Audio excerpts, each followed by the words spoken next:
Hello दोस्तों, मेरा नाम है अपूर शर्मा और आप देख रहे हैं स्टडी आईक्यू जुडिशरी। दोस्तों, आज के इस इंपॉर्टेंट सेशन में हम बात करने वाले हैं बदलापुर सेक्सुअल असॉल्ट केस के बारे में। दोस्तों, हमने देखा कि पिछले साल हमारे यहाँ पर दो बहुत ही बड़े इंसिडेंट होते हैं जो कि सेक्सुअल असॉल्ट और रेप से रिलेटेड थे। जिस महीने हमारा आरजीकर मेडिकल कॉलेज में एक डॉक्टर का रेप किया गया, उसी महीने हमें देखने को मिलता है कि मुंबई के थाने डिस्ट्रिक्ट के एक बदलापुर कस्बे में 3 और 4 साल की छोटी बच्चियों के साथ स्कूल में सेक्सुअल असॉल्ट हुआ। और इसके बाद आपको देखने को मिलेगा कि इस सेक्सुअल असॉल्ट के ऊपर हमारा बहुत ही ज्यादा बवाल हुआ था पूरी तरीके से महाराष्ट्र में, और इसके साथ साथ मुंबई पुलिस के अगेंस्ट में और इसी के साथ आपके स्कूल प्रशासन के अगेंस्ट में कड़े एक्शन लिए गए थे स्टेट गवर्नमेंट की तरफ से। तो क्या था ये पूरा बदलापुर केस, और इस केस के जो एनकाउंटर हुआ उसको पूरे देश ने बहुत ही जो है क्या कहते हैं सेलिब्रेट किया था। और अब पूरी तरीके से आपको देखने को मिलेगा कि इस केस में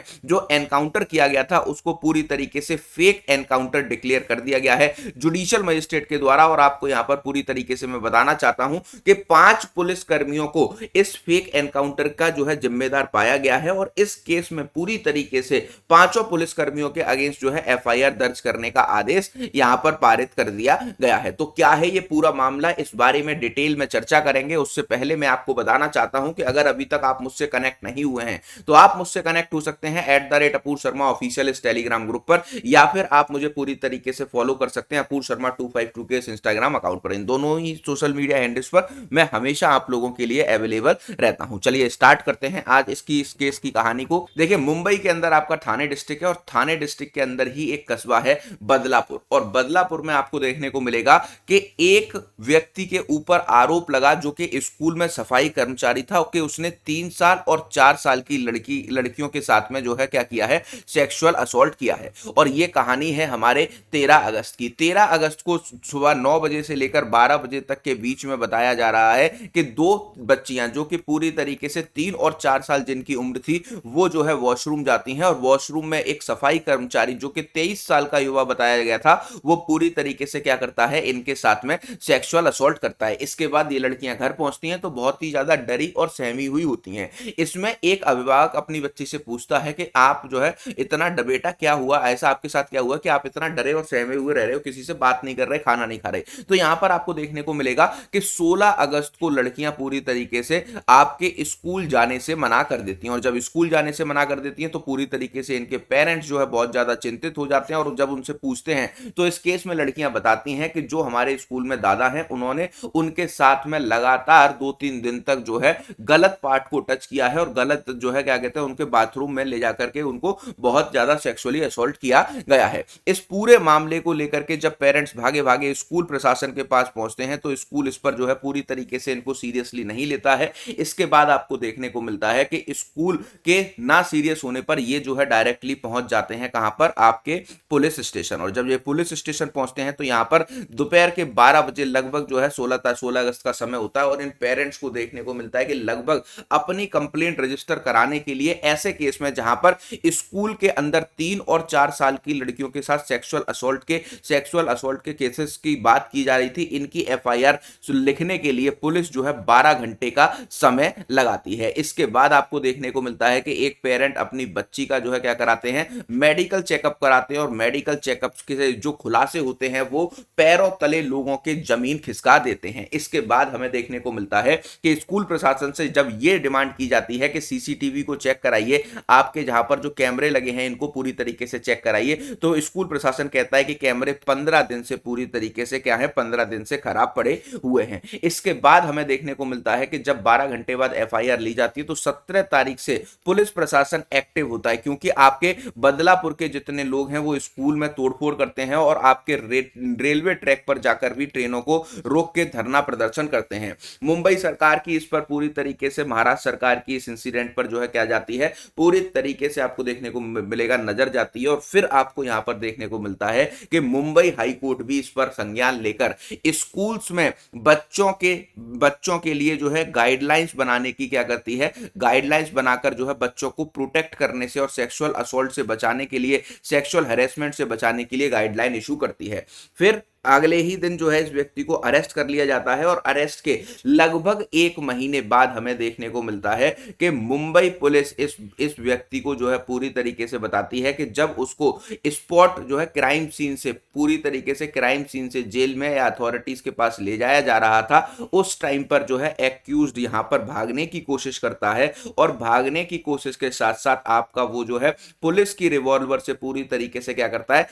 3 फायर जो है पुलिस वालों के ऊपर करता है और जिप्सी में बैठे पुलिस वाले सेल्फ डिफेंस में अपनी पिस्टल को निकालते हैं और पिस्टल को निकाल के इसको शूट कर देते हैं। मतलब इस व्यक्ति की यहां पर डेथ हो जाती है। जब यह व्यक्ति पूरी तरीके से मृत घोषित किया जाता है उसके बाद हम देखते हैं कि पूरे हिंदुस्तान में इस इंसिडेंट को जो है पूरी तरीके से सेलिब्रेट किया जाता है और आप देखोगे कई पॉलिटिकल पार्टियों के जो कार्यकर्ता हैं वो रोडों पर आकर इसको सेलिब्रेट करते हैं। लेकिन वहीं पर ये जो एक्यूज्ड है 23 साल का युवा जिसके ऊपर इस कृत्य को करने के आरोप लगे थे, उसके पेरेंट्स का यहां पर पूरी तरीके से यह कहना था कि उनका बच्चा स्कूल जाकर के स्कूल के बाथरूमों की क्या करता है, सफाई करने की जो है पूरी तरीके से उसकी ड्यूटी लगी हुई है और वो डेली लगभग 11 बजे के जो है क्या कहते हैं स्कूल जाता है। उसके बाद वो वहां पर जाकर सफाई करके 3-4 बजे तक वापस चला आता है और इस पूरे केस में आपको देखने को मिलेगा कि ये बताया गया उनके पेरेंट्स के द्वारा कि इस पूरे केस में जो है इस बच्चे को पूरी तरीके से गलत तरीके से फंसाया जा रहा है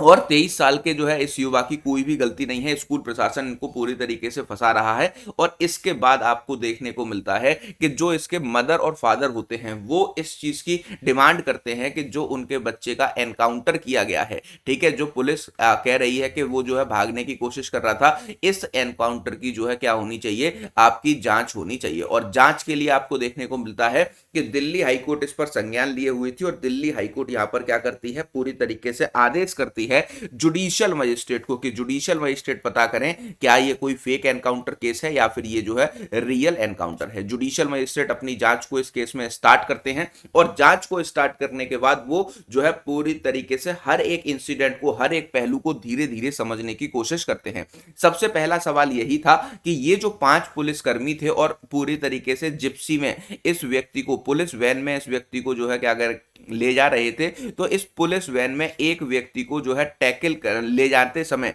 जो है पूरी तरीके से हथकड़ियां इस एक्यूज्ड पर्सन को लगाई हुई थी। लेकिन यहां पर पुलिस ने इस केस में क्या कहा, पुलिस ने इस केस में कहा कि जब वो पुलिस व्हीकल में इसको ले जा रहे थे तो उसने कहा कि उसको पानी चाहिए और वो जब पानी देने के लिए उसकी हथकड़ियों को खोला गया तो उसने एक पुलिस ऑफिसर की गन को लिया और वहां पर 3 राउंड क्या कर दिए, 3 राउंड जो है पुलिस कर्मियों के पास जो है फायर कर दिए और इसके बाद जो है इसमें एक पुलिस ऑफिसर इंजर्ड होते हैं और बाकी ये 2 पुलिस ऑफिसर इसके भागने की कोशिश को नाकाम करते हुए अपने सेल्फ डिफेंस में क्या करते हैं, गोलियां चलाते हैं जिसमें इस व्यक्ति की मौत हो जाती है। अब जुडिशियल मजिस्ट्रेट जब इंक्वायरी कर रहे थे तो सबसे पहला सवाल जुडिशियल मजिस्ट्रेट जो अशोक आर हैं उनके सामने ये आता है कि अगर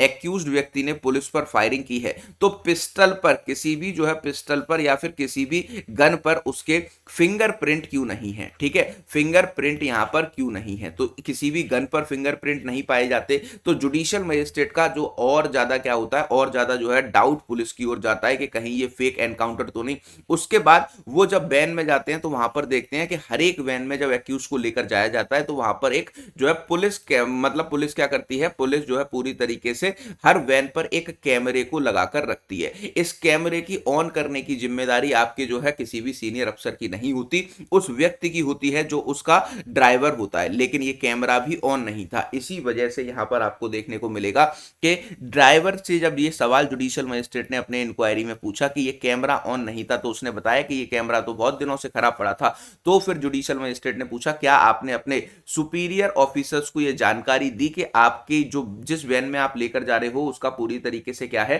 कैमरा जो है खराब पड़ा हुआ है। तो यहां पर आपके ड्राइवर के पास कोई भी जवाब नहीं था। तो यहां पर अगर जो है क्या जुडिशियल मजिस्ट्रेट ने पूछा कि अगर आपकी गाड़ियों के कैमरे खराब होते हैं तो आपके पास कोई अदर भी जो है क्या कहते हैं कार या फिर जो है जीप या फिर वैन रहती है एक्यूज को ले जाने के लिए। तो पुलिस ऑफिसर ने बताया कि 2 से 3 जो है अधिकतम गाड़ियां अवेलेबल रहती हैं, इसमें से जो गाड़ी में डिफेक्ट होता है उस गाड़ी को प्रेफर नहीं किया जाता। लेकिन यहां पर ड्राइवर के द्वारा जो बताया गया कि कैमरा खराब था, लेकिन इस बात की जानकारी उसने दूसरे पुलिस ऑफिसर्स को नहीं दी थी। इसके बाद जो तीसरा सबसे इंपॉर्टेंट क्लू इसमें जुडिशियल मजिस्ट्रेट ने पाया कि अगर हम बात करें इस केस में जो है पूरी तरीके से, तो यहाँ पर किसी भी तरीके का हसल का भी यहाँ पर जो है चीजें नहीं दिखती, और किसी भी पिस्टल पर जिस गन की बात की जा रही है कि इस गन से उसने 3 राउंड पुलिस कर्मियों पर फाइल किए, उस पर उसके फिंगरप्रिंट नहीं है। इससे यह पूरी तरीके से साबित होता है कि अगर एक जीप के अंदर 4 पुलिस कर्मियों के अंदर एक एक्यूज्ड बैठा हुआ है और उसको हैंडकफ किया हुआ है, मतलब हथकड़ियां लगाई हुई हैं, तो वो कैसे जो है पुलिस की पिस्टल निकाल करके फायर कर सकता है। इसी वजह से यहां पर जुडिशियल मजिस्ट्रेट ने हाई कोर्ट को अपनी इंक्वायरी की रिपोर्ट जब सबमिट की, तो उन्होंने इसमें पूरी तरीके से लिखा कि यहां पर आपके ये पूरा का पूरा केस जो है फेक एनकाउंटर के लिए है। और इसके बाद आपको देखने को मिलता है कि इस पूरे केस में जो इन्वेस्टिगेशन की रिपोर्ट सेक्शन 196 और 193 में जुडिशियल मजिस्ट्रेट ने भारतीय नागरिक सुरक्षा संहिता में सबमिट की है, इसमें पूरी तरीके से क्लियरली बताया गया कि कोई भी यहां पर जो है एक्यूज की तरफ से भागने की कोशिश नहीं की गई थी, और 4 पुलिसकर्मी एक आदमी को इजीली टैकल कर सकते थे जिसको हथकड़ियां लगी हुई थी, और ना ही यहां पर कोई भी पानी देने की बात यहां पर जो है आपकी इस पूरी जांच में साबित होती है। इसके बाद आपको देखने को मिलेगा कि इन 5 पुलिस ऑफिसर को फेक एनकाउंटर के लिए जो है गिल्टी पाया जाता है, और इनके ऊपर एफआईआर करके क्रिमिनल केस को फाइल करके आगे जांच के आदेश दिए जाने की बात कही गई है। इस बारे में आप सभी के क्या विचार हैं और आप इसको किस तरीके से देखते हैं? क्या ये एनकाउंटर जो हुआ वो बिल्कुल सही था, या फिर अभी जो पाया गया है कि जुडिशियल मजिस्ट्रेट ने अपनी इंक्वायरी में बताया कि पुलिस कर्मियों ने यहां पर क्या किया है, पुलिस कर्मियों ने पूरी तरीके से फेक एनकाउंटर किया है। तो ये फेक एनकाउंटर आपके हिसाब से सही है या गलत? आप वीडियो के कमेंट्स में जरूर बताइएगा, और ये भी जरूर बताइएगा कि आप हमें कहां से देख रहे हैं। दूसरी इंपॉर्टेंट बात कि हाई कोर्ट ने इस पूरे मैटर में खुद ही संज्ञान लिया था और एक पीआईएल के थ्रू इंश्योर किया था कि बदलापुर इंसिडेंट जैसी चीजों से बचने के लिए महाराष्ट्र गवर्नमेंट क्या करेगी, एक जो है स्कूल्स के लिए, बच्चों के स्कूल्स के लिए अपने जो है गाइडलाइंस को पूरी तरीके से सबमिट करेगी। इसके बाद हमने देखा कि महाराष्ट्र गवर्नमेंट ने अपने यहां पर जितने भी स्कूल और जो है छोटे कॉलेजेस हैं उसमें बच्चों की सेफ्टी के लिए गाइडलाइंस को इशू किया। लेकिन क्या ये फेक एनकाउंटर बिल्कुल सही था या नहीं, इस पर आपके क्या विचार हैं जरूर बताइएगा। ऐसे ही इंटरेस्टिंग वीडियोस देखने के लिए आप स्टडी आईक्यू जुडिशरी चैनल को सब्सक्राइब कर सकते हैं, और अगर आपको ये वीडियो पसंद आया हो तो इसको लाइक और शेयर करना मत भूलिएगा। और आपको बताना चाहता हूं कि अगर आप स्टडी आईक्यू के जुडिशरी के कोर्सेज में एनरोल करना चाहते हैं, ये मेरा कोड है APU। अगर आप किसी भी बैच में एनरोल करते हैं, जैसे स्टडी आईक्यू जुडिशरी का 27 जनवरी से स्टार्ट होने जा रहा है नीव फाउंडेशन बैच, जिसमें आपको 12 महीने की लाइव क्लासेस में 16 स्टेट्स की कॉम्प्रिहेंसिव तैयारी कराई जाएगी। अगर आप इसमें एडमिशन लेना चाहते हैं तो अभी इंडिपेंडेंट डे सेल का ऑफर चल रहा है। 32,000 वाले बैच को आप 25,999 में ले सकते हैं APU के कोड को यूज करने के बाद में। ठीक है, याद रखिएगा APU इज द कोड जिससे आपको मिलता है मैक्सिमम डिस्काउंट। मिलते हैं नेक्स्ट वीडियो में। Thank you for watching.